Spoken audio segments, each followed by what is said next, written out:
The thought of the day is you are what you think. Your reality is just a mirror of your subconscious, your thought. And I got this idea actually from a subscriber who checked me. And I'm thankful that you did. And I'm going to read exactly what they said. I failed to mention that this comment is in response to me constantly speaking down on myself by saying that I am not great with my words. But now that that is clarified, let's continue with the video. I'd like to challenge you to stop saying that you've never been able to explain your thoughts through words, because in actuality, you can and you do. Don't overthink it. Keep it simple if that's all that you have. Whoever the message is for, they will receive it and they will understand it. You are doing an amazing job at just simply being you, and that is enough. So shout out to you for leaving that comment. I really appreciate it, and you were the reason that I am making this video today. And while I'm talking about this topic, I am going to be working on the Together Alone painting. So let's go. That comment really resonated with me because it is true to me, because I've experienced it in my own life, that you are what you think. Anything that you believe about yourself will be true, because that's how powerful your mind is. That saying is stemmed from the fact that when I was a kid, I've always struggled with reading and talking. I talked late in life and I was never great at reading. In elementary school, I would be pulled out of class and be with a one-on-one reader that would help me with reading and comprehension, because back when I was in elementary school, we had these reading tests to where you had to pass them in order to pass the level. What you would have to do was read at a certain speed and then comprehend it. And that was always my struggle, because I could either comprehend or I could read fast. If you want me to do both, there's no way I'm going to understand what I just read. So that still stuck with me even to this day, where I'm always like, oh, well, I'm not great at explaining myself, or I'm not really a reader, or I'm not great with my words, but I can paint though, because I was always great at painting or drawing, and I was always great at math. So I clung on to the things that I was good at, because when I focused on what I wasn't good at, I always felt stupid. Like I always felt not as intelligent as my peers or my siblings, because my sister, she could read for days. I remember one time when we were in elementary school, I think she might have been in middle school, and she read an entire Harry Potter book. I don't know how she did that, but she did. So she was very much the reader in the family, where I was not. I was the artist. I was great at math, and I just stuck to what I was good at, and I tried not to harp on the stuff that I was bad at.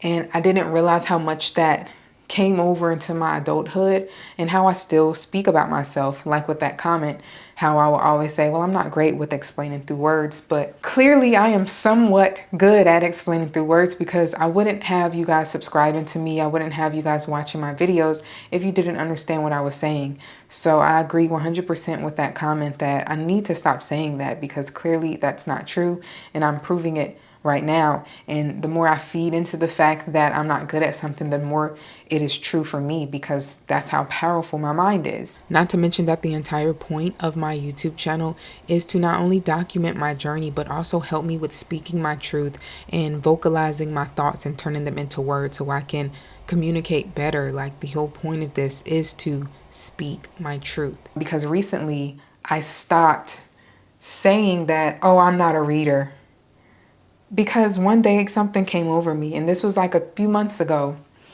and I was just like, but I want to read. And I just started diving into these self-help books and spiritual books like The Power of Now, A New Earth, The Four Agreements, and I read all of those books within like a week for each of them, or maybe less for The Four Agreements, because that was a little book. I think that only took me like a day. Then after I read those, I was like, okay, like, let me see what I can read that's like fun and not necessarily like something that's knowledgeable, even though I love knowledge-based books that will help me. But I also wanted to venture off into some like fiction, some romance. So I started buying those, and I'm reading now. The old me would be like, oh, I'm not good at reading. I always get sleepy whenever I start reading. And growing up, whenever I tried to read a book, I would immediately get tired and go to bed. But now that I programmed myself to say, no, I like reading. Reading is fun. I enjoy it. It's very calming. It's very relaxing. And it's a great outlet to do instead of scrolling on my phone on Instagram or TikTok. And now I love reading. It's all because I had a mindset shift to that. Has nothing to do with my body all of a sudden liking reading now. It's all based on what you say and how you speak to yourself. And I want that to be the message for today, because I know I'm not the only one who talks bad about themselves, even in a joking manner. I know a lot of us, we have the dark humor where we speak about ourselves in a negative way, and we do it in kind of a joking way, like haha, like for me, when I'm ovulating is when I feel my most beautiful. But right before my period happens, my face breaks out, and I used to look at myself and be like, oh goodness, I'm ugly today, even though I would laugh at it because I knew I was joking. But did my subconscious know I was joking? Like, I'm feeding into that even as a joke, if that makes sense. So sometimes you have to sit there and ask yourself, when you say bad things about yourself, even if it's a joke, do you really believe it? Like, sit with that. Why did you say that?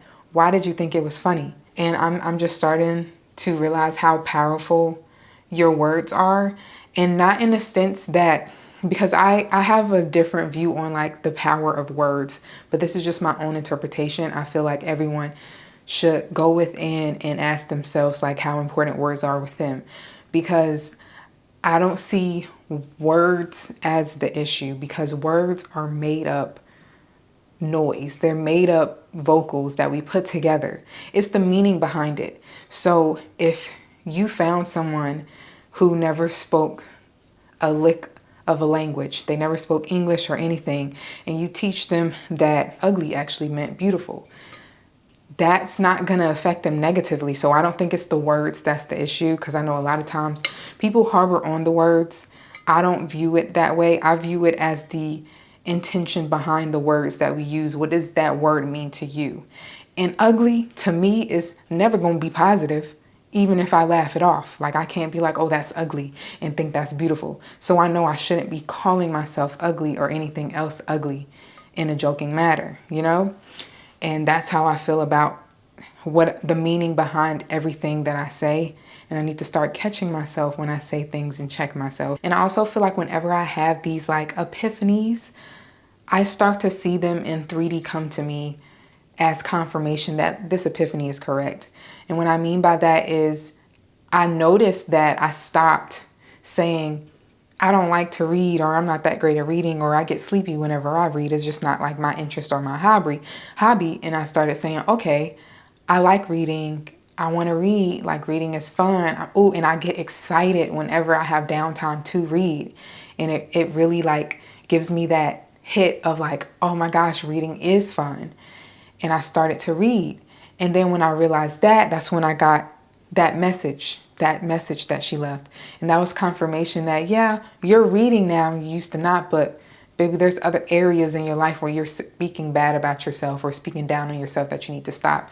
And that was confirmation. And shortly after that, I came across a video. The video was about how you can like fix any relationship, and how like you are like, your reality is a mirror of you. And I'm gonna leave that in the comments so you guys can check that out, because it really hit me the way she explained it. And she used a paper analogy with a piece of paper. She held it up and she was like, we're all one. All of us are one consciousness. But in order to be in this reality and experience ourselves, she started ripping up the paper and facing it towards each other bit by bit. All of us are ripped up pieces of paper that form together to make one. But the reason that we had to be ripped up is so that we can experience each other ourselves. So your reality is you. The people in your life are you. Like, the way they make you feel and all that, that's just a reflection of yourself. And to raise that vibration, raise the way you speak about yourself, that also includes the way you speak on other people, is how you get out of that negative space of thinking everyone's out to get you, or thinking negatively about yourself, She explained it in more detail, so I'm definitely going to leave that down below for you to check that out, because it just really like blew my mind. And I was like, yeah, this was confirmation that I need to get better with how I speak about myself. And ironically about all of this is, I didn't even put two and two together when I thought of this painting, but this painting has two people mirroring each other, and they are each other, you know? They are each other. They're both experiencing the same thing because that is their reality. They feel alone. So they look at their partner as someone that they can't connect with because they feel alone. They have that internalized. They have the mindset of I am alone. No matter who I am around, I am alone. And both of them have that. They're mirroring each other. And all they have to do is change that mindset and open up and connect. And that won't be their reality anymore. And that's the beauty of it. Oh my goodness. I feel like I'm spitting today. But I'm going to stop yapping and finish up this painting because I am not Bob Ross, okay? I cannot talk and paint. So let me know your thoughts down below.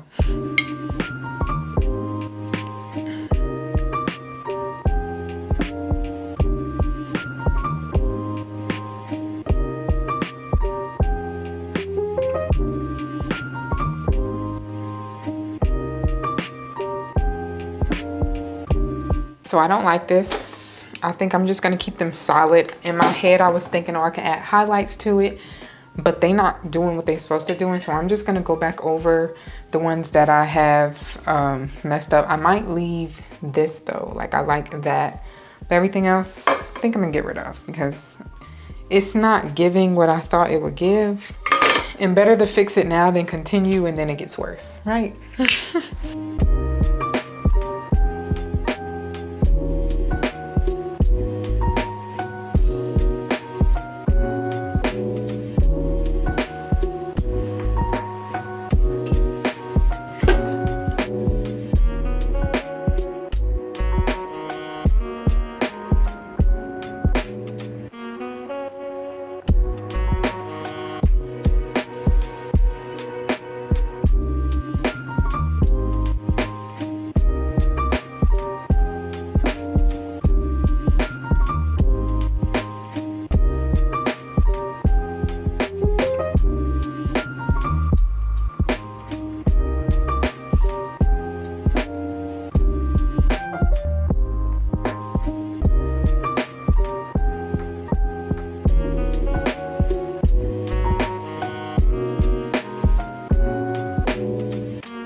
Okay guys, I am done. It kind of cut off towards the end because I ran out of storage again, but this is what I have so far. I love what it looks like.